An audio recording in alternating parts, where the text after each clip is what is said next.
दोस्तों, आज हम लेकर आए हैं एक और नई कहानी। यह ससुर और बहू की मजेदार कहानी है। पूरी कहानी सुनने के लिए अभी वीडियो को लाइक करें, चैनल को सब्सक्राइब करें और नोटिफिकेशन बेल को दबाना न भूले। ससुर जी, आप ये क्या कर रहे हैं? छोड़िए मुझे, मुझसे दूर हट जाइए। अरे बहू, क्या कर रहा हूँ? मैं तो बस तुम्हारी पीठ पर दवा लगा रहा हूँ ताकि तुम्हारी पीठ में दर्द न हो। तुम पीठ दर्द की वजह से सुबह से परेशान हो। लाओ, मैं तुम्हारी पीठ पर थोड़ी सी दवा लगा देता हूँ। पापा जी, मैं आपको कह रही हूँ कि आप अभी इसी वक्त मेरे कमरे से बाहर चले जाइए, वरना मैं सबको चीख चीख के यहीं पर बुला लूंगी। मेरा नाम आरती है। मैं भी शादी के बाद अपने मन में हजारों सपने लिए अपने ससुराल आई थी, लेकिन शायद सबके सपने पूरे नहीं होते। मेरी शादी आदित्य के साथ लगभग 5 महीने पहले हुई थी। शादी के बाद मैं आदित्य के साथ बहुत खुश थी, लेकिन शादी के 2 महीने बाद ही ससुर जी ने आदित्य को काम की वजह से दूसरे शहर भेज दिया और अब आदित्य वहीं पर काम के बीच फंस कर रह गया। मैं बस उनसे रोज रात को फोन पर बात कर लिया करती और उनके बिना कमरे में अकेली रहती थी। इसी तरह से मेरे दिन गुजर रहे थे। मेरे ससुराल में मैं और मेरे पति के अलावा मेरे ससुर जी और मेरा छोटा देवर भी था। मेरा छोटा देवर कॉलेज की पढ़ाई कर रहा था और मेरे ससुर जी घर पर रहकर ही अपना कारोबार संभालते थे। वो अपने कारोबार का ज्यादातर काम घर से ही करते थे, इसीलिए उनका ज्यादातर समय घर पर ही बीतता था। मेरी सास इस दुनिया में नहीं है, वह 4 साल पहले गुजर गई थी। मेरे ससुर जी जब देखो तब मुझे किसी न किसी काम में रोका टोकी करते रहते थे। यहाँ तक तो फिर भी ठीक था, वह ज्यादातर समय मेरे ही आस पास रहते थे और मुझे काम करते हुए बैठकर घूरते रहते थे। मैं उन्हें कुछ कह भी नहीं पाती थी। मैंने अपने पति से भी कई बार इन बातों को बताने की कोशिश की, लेकिन मैं कह नहीं पाती थी। मैं इस माहौल से निकलकर अपने पति आदित्य के साथ शहर जाना चाहती थी, लेकिन मैं चाहकर भी कुछ नहीं कर पा रही थी। मैंने आदित्य से बात की थी तो उन्होंने बताया कि मुझे पापा ने साफ मना कर दिया है कि बहू को अपने साथ ना ले जाना। मैं अकेली घर का सारा काम करके थक जाया करती थी।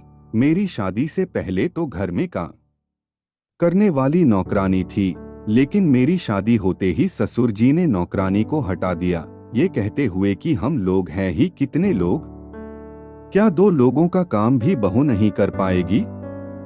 मैंने भी सोचा चलो कोई बात नहीं, घर का काम करने में कैसी समस्या। मैं सुबह जल्दी उठकर सबके लिए नाश्ता बनाती, घर की साफ सफाई करती, कपड़े धोती, घर के सभी काम करती, लेकिन किसी भी काम में जरा सी भी देर हो जाती तो ससुर जी मेरे पास उसी जगह चक्कर लगाना शुरू कर देते। एक दिन मुझे सुबह उठने में थोड़ी सी लेट हो गई और मैं नहाने के लिए बाथरूम में गई तो मेरे ससुर जी बाथरूम तक आ गए और उस समय मैं नहा रही थी। बाथरूम का दरवाजा जोर जोर से बजाने लगे। बहू, क्या कर रही हो? क्या यह समय है नहाने का? घर की बहू को तो सुबह 5 बजे उठकर ही नहा लेना चाहिए और तुम सुबह 7 बजे नहा रही हो। नाश्ता कब मिलेगा दोपहर में? उन्होंने कहा जल्दी से बाहर निकलो। मैं नहा चुकी थी, लेकिन ससुर जी के दरवाजे पर खड़े होने की वजह से मैं बाहर नहीं निकल पा रही थी, क्योंकि मैं अक्सर साड़ी अपने कमरे में ही जाकर पहनती थी, क्योंकि बाथरूम के अंदर साड़ी गीली हो जाती थी। लेकिन मैं ससुर जी से ये कैसे कहूँ कि आप पहले बाथरूम के दरवाजे से हट जाइए, तभी मैं बाहर आ पाऊंगी।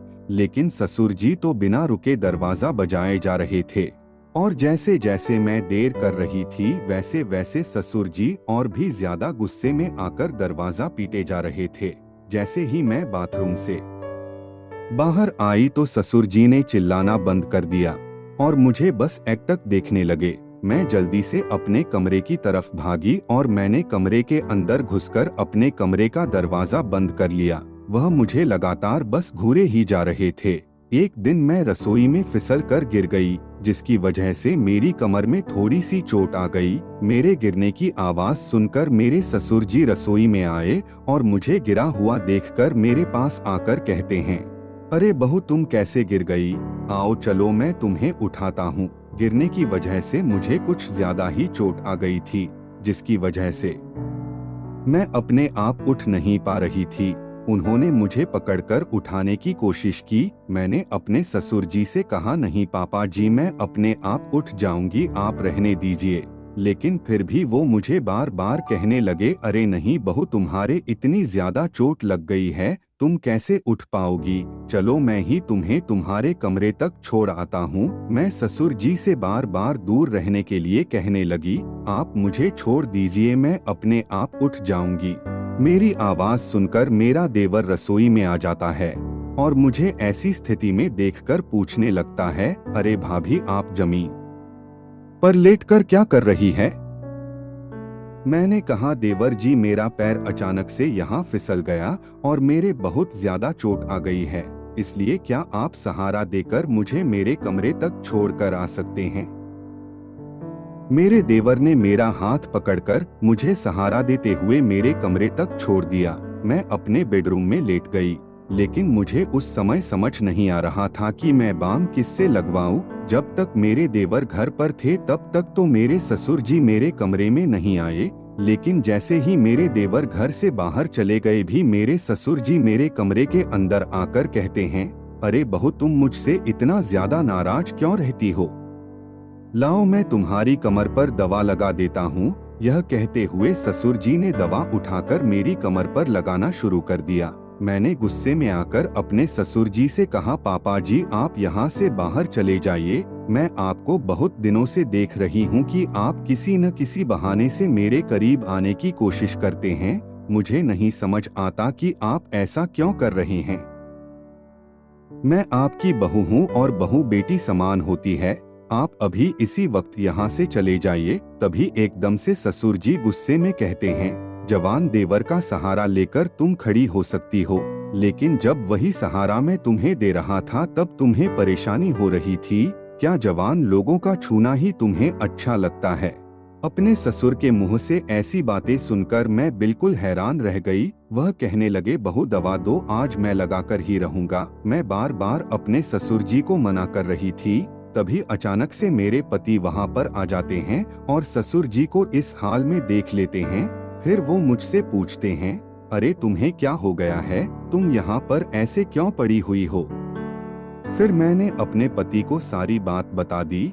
ससुर जी ने मेरी बात सुनकर घबराते हुए कहा, अरे कैसी बातें कर रही हो बहू, मैं तो बस तुम्हारे इसीलिए दवा लगा रहा था कि अगर ज्यादा चोट लगी रही तो फिर तुम्हें ज्यादा तकलीफ होगी। घर में कोई और तो है नहीं, इसीलिए मैंने सोचा कि चलो मैं ही दवा लगा देता हूँ। मेरे पति ने अपने पापा को कुछ कहा तो नहीं, लेकिन मेरे पति आदित्य ने यह फैसला किया कि अब वो मुझे छोड़कर कभी भी शहर नहीं जाएंगे और अब सभी लोग एक साथ घर पर रहेंगे।